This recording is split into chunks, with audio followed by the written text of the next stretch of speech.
Hey, welcome back everybody. It's still upgrade time here on the 93 GMC OBS project we've got in the shop. And today's the day we're going to be starting on the lift kit on this truck and go ahead and get it done. Now the kit that we opted for is the 3-inch kit. It's the 75-45 kit. That's the one that I opted for. Now the reason I opted for that kit is simply because I wanted this right here. This kit comes with new aluminum upper control arms to replace the old stock ones. They're worn, dated, and they're probably going to have to be replaced soon anyway, so let's just go ahead and kill two birds with one stone. Now, this kit comes with that, as well as your bracket for your torsion bars. Comes with new torsion keys, and all the hardware that you need for the front end.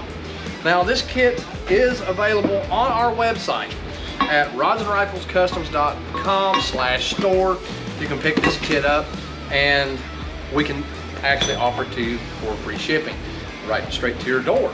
Now there is another box that's associated with this. I'm not going to show you what's in this right now because I don't want the customer to see it.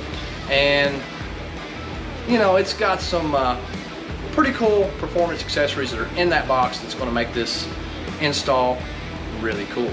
So let's get into this, folks.